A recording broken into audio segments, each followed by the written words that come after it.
Hello, guys. You're welcome to the channel. My name is Donald, not Trump. And as usual, I bring you fact, truth, and shaping the Ghanaian narrative and beyond. The last time I sat here to speak about the fact that there is an ongoing issue.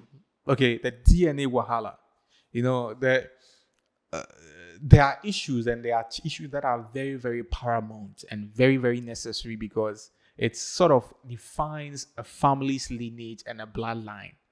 And one of the key issues, one of the key factors that actually can literally destroy family tree is currently is the emergence of paternity fraud and then DNA issues. Okay, so imagine that you have a family, you have a brother that you've always seen that this is my brother. I mean, growing up, this is someone they tell you that, oh, this is my bro. I mean, I'm sure you have siblings. So imagine since growing up, as you were a kid, you have played together, you've had a lot of experiences and memories. And then you get to a point and then the family is divided because they are trying to figure out whether one of your siblings happens to be for your father or not. It's I don't know how it makes people feel. Or I mean, it's literally a very uncomfortable or some it's a very uncomfortable feeling for any family, okay, to go through that experience of having to subject them to DNA. Even more so uncomfortable when the whole issue is in the limelight. Okay, it's already uncomfortable, right? But having to have the whole world actually being able to and have a feeling of what is happening in your family and what one person has done behind the husband's back or alleged to have done behind the husband's back and all those kind of things. Like, it's crazy. And this is the specific issue that is happening between the late Mr. Samuel Aboagye's family and Madam Abigail. Now, I sat here to actually tell you that when there's an update with regards to how the development of the issue, I'll come here and I just go sample I'm give you. Like I go feed you like you be kiddie, like no, you know be kiddie, but I will make sure that you are well fed with what is actually happening. And that is why I'm here today to tell you that finally the results are out and Madam Abigail has been vindicated. So the DNA tests are out, and then it has actually confirmed that Mr. Samuel Aboagye happens to be the biological father of Abigail's baby girl. And this issue has its background, it has its own backstory, right? And I would like to ask to go down memory lane a bit. Now, this whole thing happened when there was a helicopter crash earlier this year that unfortunately took the lives of some gallant members of this country, and one of them happens to be Mr. Samuel Aboagye. And then when this whole thing happened, their bodies were burned beyond recognition, unfortunately. So they had to run DNA to confirm whose body belongs to who, and that kind of medical stuff. That's not my field, so I'll leave there. So the victims' families were supposed to provide people. They were supposed to bring people, nominate people, like not just anyone, but closest relatives and maybe siblings, to sort of verify whose body belongs to who through DNA testing. And according to sources and what we know, Madam Abigail was alleged to have not approved that her child will be used to confirm for her husband's DNA. And this is where everything started. Okay, this is where the whole wahala started. I don't know why she decided not to have done that. I felt like if she allowed it, if truly happened that way, if she allowed it, maybe this whole drama wouldn't have happened. But then again, that's what they said. That's what led to this whole drama. So it was during the moment that the family felt like, nah, there's something suspicious. Okay, because if you knew that you are truthful to your husband, why are you not giving the child up for DNA testing? So they started reading meanings into it to why Madam Abigail withheld, didn't approve of the child being tested.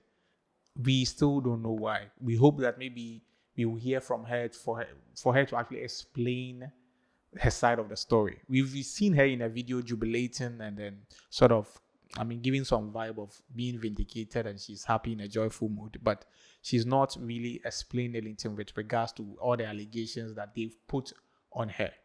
So this is what actually led to the family actually leaving this issue and then dragging this issue and a whole lot. And it got to a point that they even said that our own sticker, Honorable MP for one of the MPs for Asante region, they were actually suspecting him of being the biological father of the child because it was alleged that the woman was having extramarital affairs with Sticker, which Sticker came out to actually redeem himself. He categorically said that he will not allow them to ruin his reputation, and he was willing to send the issue to court to also vindicate his reputation. Now, we were waiting for the DNA test to be done, and finally, it has been done. So, issue with Angasan Wong, it cuts some points, then it can't make boys against girls, men against women, okay? Because the ladies felt like maybe the Madam Abigail had a point, or maybe they were accusing her wrongly. Okay, some of them were actually saying that, okay, maybe it was due to inheritance issue. Maybe the family just want to use manipulative means and accuse her wrongly to sort of take some inheritance from her. But my question was also like, this is so black and white when it comes to DNA. Okay, if everything is fair, it's black and white. If you accuse somebody wrongly of maybe doing extramarital affairs to that has resulted in a baby, the easiest way is let's check biologically like they've done, and I don't see why they should do that if they know that they can easily test and find out the truth like it has happened. But anyway, that's what some people were insinuating, and the family themselves, as of this moment, I'm sure they are not so okay, because it will look some way on them. It has caused some level of how do I say, embarrassment in a certain sense. But then when you go to the camp of Madam Abigail too, she's jubilating because she has been vindicated. And this issue also poses a very important issue with regards to DNA testing in Ghana. Why is it that of late most people are resorting to DNA testing to clarify certain family disputes? Is it that in the past our parents were not privileged to have these technological advantages? That's why we were not hearing so much with regards to DNA issues. Because if this is the case, then it go be like your I don't want to say it. Because we want our parents, they never worry about these DNA issues. So is it that our parents our mothers were very, very loyal to our fathers? They were very loyal to our fathers, so they had no reasons, or they trusted them and they were very transparent, so they had no reason to sort of doubt them.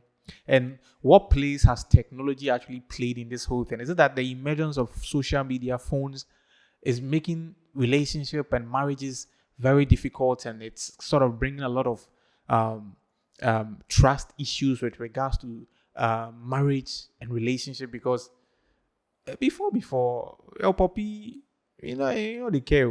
You get in woman, Charlie. You see in fine woman. You see your mommy. You see your fine girl. Make a toast them.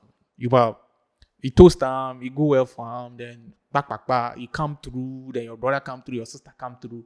Then family they continue. But right there, Bibi kakra boy, you be picky DNA, especially young boys now about you be for DNA sites. I think it's personally, I don't know what you think, but I think the shift in technology and advancement in technology and how communication has become so easy. First, Charlie, who person who knew ex kasakra, you tron letter. Ube fa ube ko ni fi kra Charlie na one nine na ya. We kra ube timi afa boat na we jinin pani fi.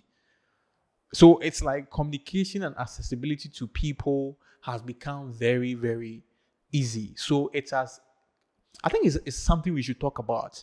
It has brought some level of lack of trust and loyalty with regards to relationship. And if we don't speak about it well, okay, the institution of marriage will suffer.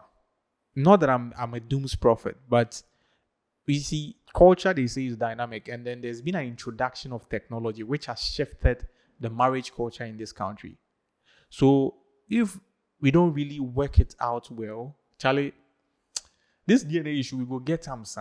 It go get to a point unless they make it mandatory. Okay, because times are changing and then people's perception about relationship and marriages are also shifting. Because now communication is very easy. Getting in touch with people is very easy. Getting in touch with exes is also very easy. So I think that's the reason why now the issue of lack of trust and transparency, even when the person is not doing something, the family sort of finds way because there's been an issue of infidelity on the media and people are hearing here and there and nobody trusts anybody. Charlie Abro. Charlie, I close, Charlie. Because right now, no, if you do relationship saves we need crying. If you are not careful and then you don't set up your mind and you are very specific and very purposed about the person you are going out with. The things you see on the media, even when the person is not doing something bad, you would think if you are not mentally, you don't have the mental fortitude, you might think wrongly for the person. Why? That be the word we come the inside. You are so. Anyway, that was me. I just wanted to rant when it comes to that because I don't understand why these DNA issues has of late gained grounds and it seems to be becoming the new trend. Yeah, and it's in a way it's sort of bringing some kind of distraction to the family system because as it has happened this way, I'm not sure Madam Abigail will be cool with Mr. Samuel Aboagye's family like before. Yeah, distraction. It goes down the drain. So I don't know. Maybe it's another topic for another day. But I mean, I came here to update you on what's happening with regards to the DNA issue. I don't know what you think about this issue, and then do you think that maybe if this whole thing could have been solved, if it was handled earlier, DNA test was done earlier, maybe if Madam Abigail allowed them to do it earlier, we wouldn't have been here to even go back and forth with the drama? You think like me? That's what I'm thinking. I don't know whether we think the same way. But if you have any thoughts or any concerns, you can leave your comments under the comment section. And then, Charlie, don't forget to like and subscribe to the page if you haven't. This is the beginning of something great. And I always say I'm always super grateful and humble that I get to do this thing with you, and especially for you to give me your time. It's amazing to have you sitting down to actually watch me. That's precious.